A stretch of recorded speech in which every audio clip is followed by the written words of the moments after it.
Lee Winnell's long-awaited Wolfman has dropped its first trailer. The Holy official crap. logo and poster have all been revealed, and it's got a little bit of controversy for one small section. Now, let's just first talk about the trailer itself Yes, before we that's get what I into wanted to the do. That's what design. I wanted to do. So, why don't you take the lead on this? What do you think about that trailer? I think it's a great teaser. I mean, I think starting it off with nature footage is maybe a little on the nose. I Like, mean, the or location is maybe, only going to be a forest, you know? yeah, and they're, and oh, maybe they're teasing a reboot of the Deadly Mantis. But seriously, no, I think it looks really good. I think it looks pretty tense. I like that it seems to be like this progressive change, almost like the Fly, like Cronenberg's Fly. Like it seems like he's going to be going through a progressive change over the movie. Yeah, it sounds fun. And comparing it to like an illness, I think that could be really cool. And just the little bits we see are intriguing. Like they don't show much Wolfman. You Mm-hmm. see a little bit. You see a little bit through a sniper scope, and you see something kind of running along on all fours, and like a hand crashes through the windshield at the end. I think it could be a really good movie. It looks like it's kind of reminds me a little bit of Dog Soldiers, but not British. Mm-hmm. Mm-hmm. I watched this trailer. Now, granted, for context, it was my most anticipated. Not most. It was in the top like 3 or 4 most anticipated for this year. Like Deadpool and Wolverine was number one for me. Then Yeah. it got bumped to next year. My guy, as it stands, it's probably a number one. Now I'm biased because it's coming out sooner than all the other movies of Mm-hmm. 2024. It's So easier to get obviously excited for. easier to get excited for. There's trailers, there's posters. I'm jazzed. But at, it's Lee Winnell coming back to direct a Universal monster movie. He's only done one, and it is one of my favorite movies ever. It is my maybe my favorite Universal monster movies. On some days, I think it is. On some days, it's second. But it's easily one of the best ones Universal monsters have ever had. That Invisible Man movie. I can defend it all day long. So the fact that he's coming back for another one, and this one was his choice, because remember, Invisible Man was offered to him and he accepted. This is a movie that he said, I had an idea for a Wolfman movie that's also Universal Monster that I would do if I could. This is him being able to. So I'm more excited for this. I'm over the moon about it. So going into the trailer, that's where my head was at. Watching the trailer, it looks like a standard horror movie trailer for a movie from January or Mm-hmm. February. It could go either way. You know, a lot of movies have a trailer just like this and have 0% on Rotten Tomatoes. A lot of movies have a trailer like this and they're Get Out and they're like the best thing ever. You know, Mm-hmm. so as far as the trailer goes, it doesn't really tell me much. In fact, it purposely doesn't tell you anything. It's a teaser. It's a teaser. It's the first taste of the movie that we have so far, so I'm not holding that against the trailer at all. But needless to say, I am no more or less jazzed than I was yesterday. I'm just very happy that it exists now, that we have some footage for it, and we see Christopher Abbott just a little bit, just looking scared as all hell, because Yeah. we as the audience know it's coming. So that's Yeah. fun. And Yeah. it's exciting that it's actually happening because this has been on and off for like 4 years now. Oh, yeah. Where it was Yeah. like where it was going to be Winnell and Ryan Gosling, and then Winnell left to do Escape from New York, Mm-hmm. and that didn't happen. And then he was going to do Green Hornet, and then that didn't happen. And then it was Gosling and the Place Beyond the Pines guy were going to do it, and then they left. Yeah. Yeah, well, I was just gonna say that I was imagining at certain points, like during the trailer, like seeing Gosling's face, imagining that world. That probably would not be a January film. That'd be like a bigger summer Yeah, film because he's more of a marketable guy. and Um, yeah, the budget would go up because it's him. Budget would go up because of his salary. They'd expect more of a return, but they would get more of a return because he's like fresh off Barbie. Like that's a big draw. Fresh off an Oscar nomination for Barbie. Quite literally. So that's like super kudos. That movie would be bigger than it currently is slated to be. But that's okay. Invisible Man was like $8 million for budget. That's like nothing. That's why it was such a profitable film. I mean, in ways, Invisible Man was more profitable than like a Marvel film by metrics of how much it Oh made yeah, versus what it cost. yeah. So If you do the math, it made a huge profit. it made like 100 times its freaking budget. It's crazy. Yeah, it's insane. But hopefully this Wolfman does the same thing. I really think it will. I think if it costs Yes. anywhere near what the old, even if it costs double Invisible Man, it's still gonna make like 10, 20 times profit. And these January horror movies always make bank, They at do. least to some degree. No matter how terrible they are, like I think Night Swim, people have. I haven't seen it yet, but people keep saying it's one of the worst movies of the year. I'm pretty sure that movie made a decent amount of money. Mm-hmm. In fact, I'm pretty sure the only Blumhouse movie to ever lose money was Exorcist Believer, but that's because they paid an absurd amount of money for the rights. Exactly, which is against Blumhouse's motto of, oh, let's just find some pocket change and make an entire horror film and make $100 million. Yeah. $100 million, by the way. I think I mentioned this last episode, but The Invisible Man it was one of those films like Bloodshot and Onward that get tanked by COVID. It made $100 million before COVID wrecked its run. I predict it would have made like between $200 and $300 million. That movie was on the rise when COVID shut down theaters. So I think it would have made easily double what it made, potentially more. So if anything, that would have motivated studios, in a non-COVID world, that would have motivated studios to get on this faster, to get the next one out faster. So, but hey, we still got it. It still obviously made tons and tons of money regardless, and now, of course, it was a huge hit. This one is going to be having a higher budget because the monster is not being played by the camera. But no, it's being played by our favorite actor's computer-generated imagery. So is it going to be CGI? Do you think it's going to be CGI? I mean, there's definitely makeup involved. I mean, it's obviously there's going to be some CG in there. Because you can't have a dude in makeup run through buildings and run over a wall comfortably.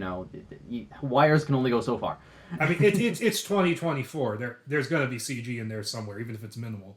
I mean, depending on shots and stunt work, it's cheaper for practical sometimes. It's cheaper for CG sometimes. They're going to do what looks and feels best. Or it could be like Romulus, where it's a mix of the two and it looks awesome. Haven't seen it yet. I want to on digital. I think I'm going to wait. It's good. It's good. I hear really good things. But all right. The other aspect of the Wolfman, it's the elephant in the room. The official logo and poster has been revealed. I want to talk about the poster. At the recent Halloween Horror Nights. And with that, the performer standing in front of it in a costume of what is intended to be the monster's design in the film. So, we'll sit on that for a second. What are your thoughts on the poster? I think it reminds me a lot of the Invisible Man poster, where it's one of the other characters kind of reacting. Mm-hmm. Only instead of, you don't have the black half, where of course that's where the Invisible Man's standing, because he could be anywhere at any time. This is obviously they're reacting to the Wolfman in front of them. It reminded me a lot of that. Yeah. It's one of those posters where on its own it doesn't mean much. It looks like every other poster. But after you see the trailer, you understand, oh, that's the premise. That's her father. That's the one person who's supposed to protect his daughter is the greatest threat, and that's an incredible premise, incredible way to adapt the Wolfman story that I don't think we've seen before, not as its own movie anyway. So I think I've seen it. I mean, it's kind of come up, not necessarily with the kids, but I've never seen it. There's this movie called Bad Moon from the 90s where the premise is that he's a werewolf and he moves in with his sister and her daughter or her son or something like that. Mm-hmm. And apparently it kind of plays with that a little bit. I've never seen it. I've just heard of it. Understandable. So are we going to be talking, before we jump into the design thing, are we going to be talking about the synopsis they released for it? Do you have it? I didn't write it down. Here, let me find it. I know it exists, but let's start talking about the design first. Okay. All right, I can do that. So, before I say what I'm about to say, I want to be crystal clear. I have faith that this movie is going to be exceptional. I trust Lee Winnell. I trust Christopher Abbott. I am happily trusting the process on this. It is one of my most anticipated movies of the year, if not the. However, if this is what he will look like as portrayed by the stunt performer in front of that poster when it was revealed, within the context of the movie, because again, it might not, they might change it, it might be one stage of the evolution, whatever. If this is what the werewolf design will look like in the film, this might go down in Universal's 100-year-long history as the worst werewolf design we've seen on screen. It looks like a 70-year-old crack addict with pure white hair, no fur at all, and what appears to be a massive receding hairline, the least intimidating possible hairline. I might also add that his clothes are relatively intact and don't look shredded out of in the slightest, evoking not an untamed wild beast being set free, but a homeless man trying to scam you out of some crack money, or gas money. He'll just call it gas money. He looks like a wrong turn character. Yes, it is arguably the worst design for a werewolf that Universal's ever made. One of the worst Universal monster designs, which ties into this main title topic that we'll get to later. Yeah. But it is easily, if not the second or third worst Universal monster design ever, if this is what it is. Now, again, I feel like there's so many asterisks on this. This is just the initial thing, the initial concept. This may definitely change over the course of the story. Obviously, he's going to change into this over the course of the story, so, a lot more can happen. I predict that in the last, 20 minutes or so, he's full werewolf, and it'll be something that isn't marketed because it's so freaking cool. Yes, and that's one of the things I'm thinking. That's my prediction, is that this is just like this is the initial what it looks like, but he'll get his final form, and it'll be glorious. But all we have to work off of is this horrible, and what's the word? Horrible design for the wolf. So, I hate everything about it. Horrible, awful, very bad. Yes, very bad, no good werewolf design. Yeah. Here's where I get with this thing, is that I'm not seeing anything official from Universal saying this is it.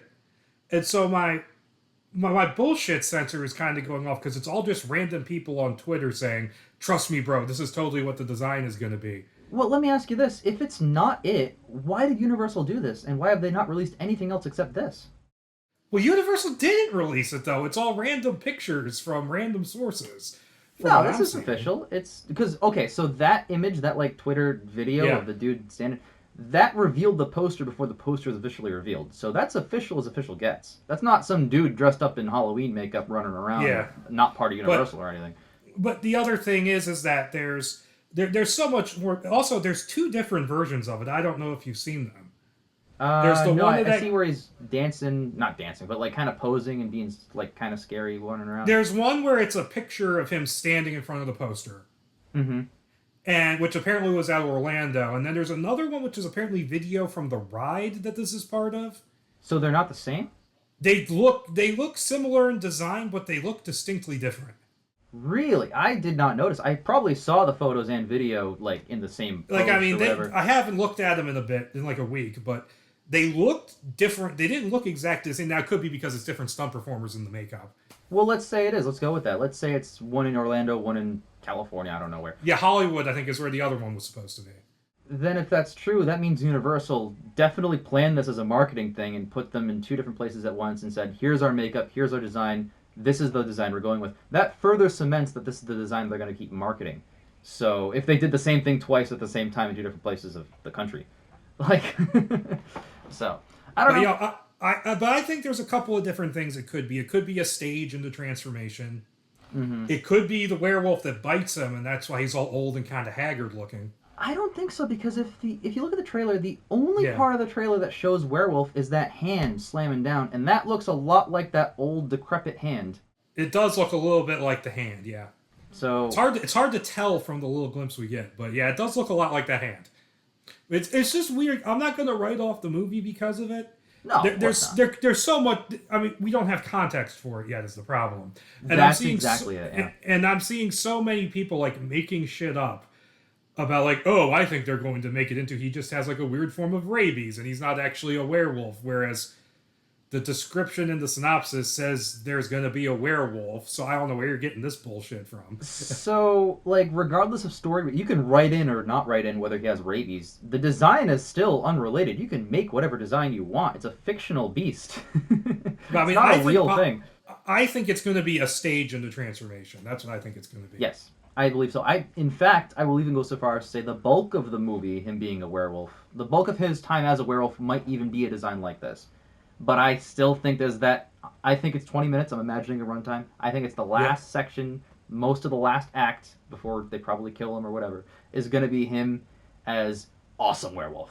And I'm jazzed. Because if anything, I can crap on the design all day long, but now I'm kind of excited to see if they do what makes the most sense and do that.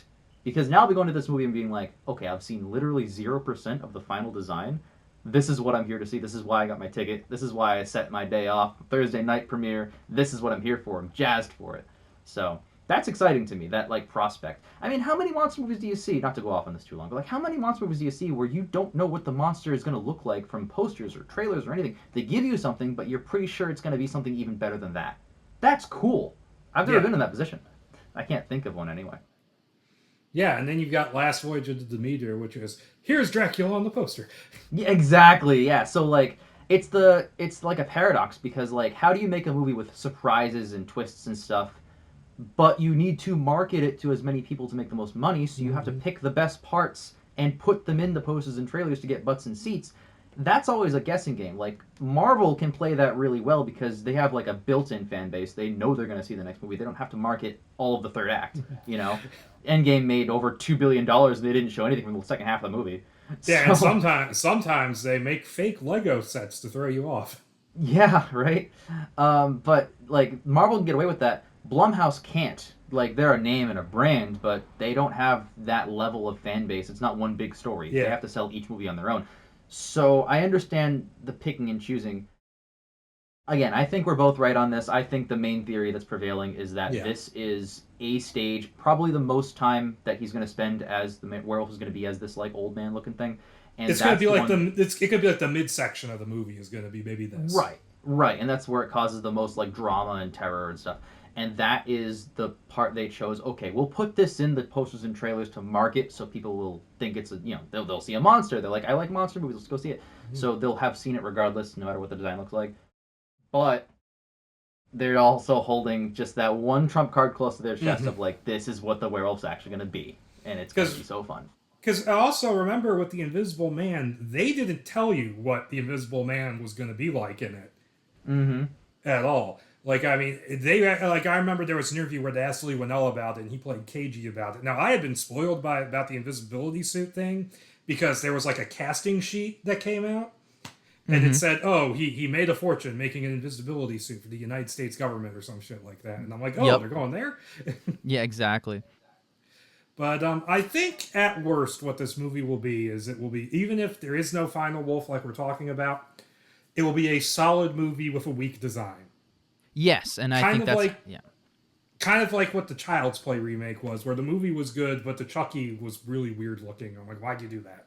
Yeah, exactly. And again, I really think that if that doesn't happen, if our amazing fan theory of I think there's a better design at the end doesn't happen, I think that's a big blunder. I think that is a massive misstep on their part, and they really should have rectified that. But regardless, I'm really excited for it no matter what. They could have put the Wolfman in a tutu, and I'd still be seeing it on opening day. Like, I stand by that. Yeah, but does this Wolfman have nards? That's the real question. Ooh, we got to answer that question promptly. But all right. With all that down, we are going to get into... Oh, I got the synopsis, remember? Oh, my apologies. That was so long ago. I feel like that was an hour ago. Yes. What's the synopsis as written by Universal? Okay, so it says Christopher Abbott stars as Blake, so he's not Larry. A last name either. A San Francisco husband and father, so Invisible Man connection, who inherits his remote childhood home in rural Oregon after his own father vanishes and is presumed dead. With his marriage to his high-powered wife Charlotte fraying, Blake persuades Charlotte to take a break from the city and visit the property with their young daughter Ginger. But as the family... This is Blumhouse's synopsis, not Universal. But as the family approaches the farmhouse in the dead of night, they're attacked by an unseen animal and in a desperate escape, barricade themselves inside the home as the creature prowls the perimeter. As the night stretches on, however, Blake begins to behave strangely, transforming into something unrecognizable, and Charlotte will be forced to decide whether the terror within their house is more lethal than the danger without.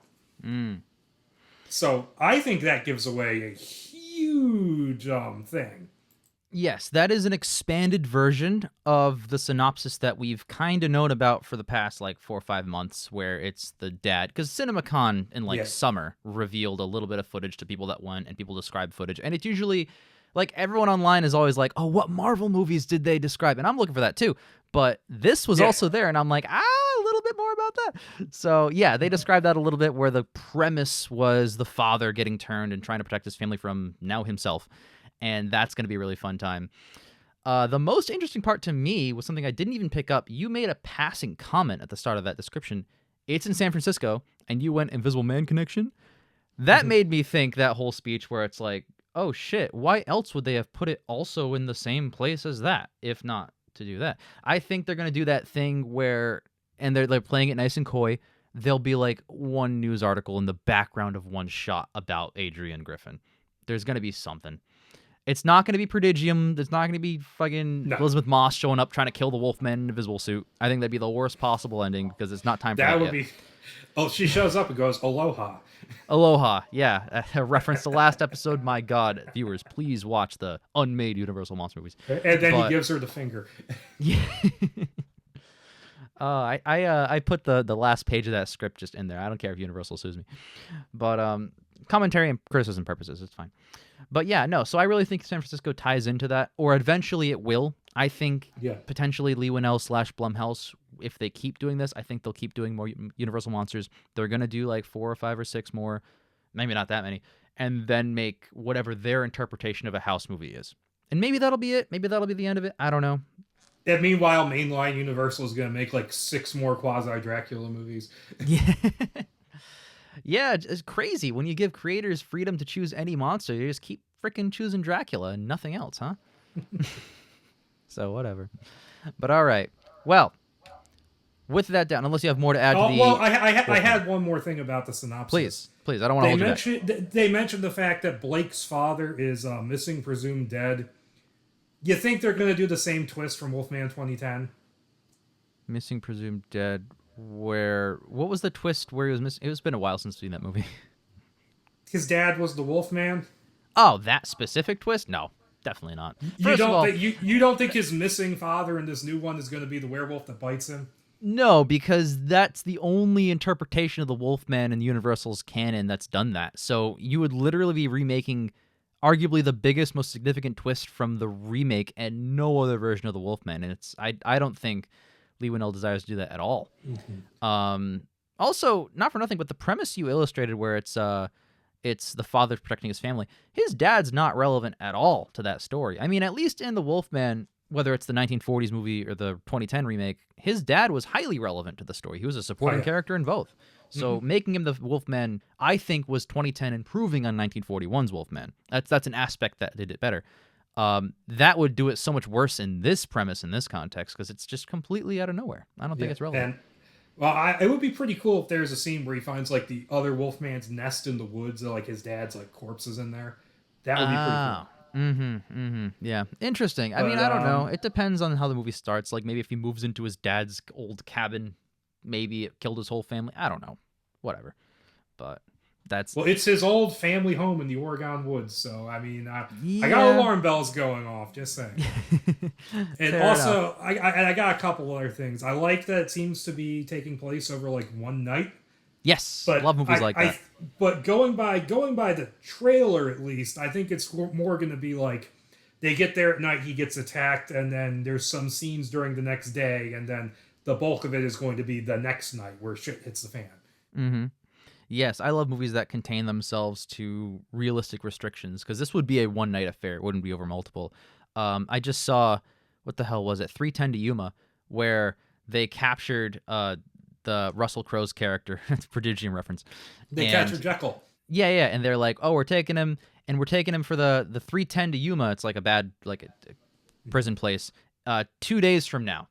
So it's like, oh, okay. In any realistic context, it'd be like today or tomorrow. But because you wrote a script that takes place over 2 days, you're like, oh, the train leaves in 2 days. It's like, that's how you structured it. It's because it's a Western movie and it takes fucking forever to get anywhere on a horse. That's true. They got a horse all the way across the desert to get there, so that's fair. But yeah, no. So I like how it is a great movie. I like how so far it's structured so that it's one night. That's a really good thing. So it's one really fun. It reminds me of it's not to reference other unrelated movies just like 3:10 to Yuma, but like John Wick's trilogy, the first 3 before the 4th one, is all one weekend. It's like a really bad weekend for one guy. So I love viewing it that way. But yeah, no, so I'm over the moon excited about this stupid movie. And okay, I have one stupid joke I have to make. Please. I wonder if his full name is going to be Blake Lawrence Talbot. They're going to pull a Penny Dreadful. I mentioned 10, 15 minutes ago, like, oh, there's no last name when you said Blake. I was referencing the fact that he's not Lawrence nor Talbot. Like, at least Penny Dreadful had him be Ethan Lawrence Talbot. You know what I mean? That was so funny that they did that. When they revealed that name, I was like, wow, that's a Marvel-style twist for something that only fans from ancient werewolf movies would get. So, like, 70-year-olds plus. It has real Robin John Blake energy from Dark Knight Rises. Absolutely. Except most people know and, care about who Robin is, whereas Lawrence Talbot is an icon to people who like 40s movies. And again, you and I being in our 20s and 30s is super the exception to the rule with Universal Monster. Oh, yeah. So, but yeah, it is what it is.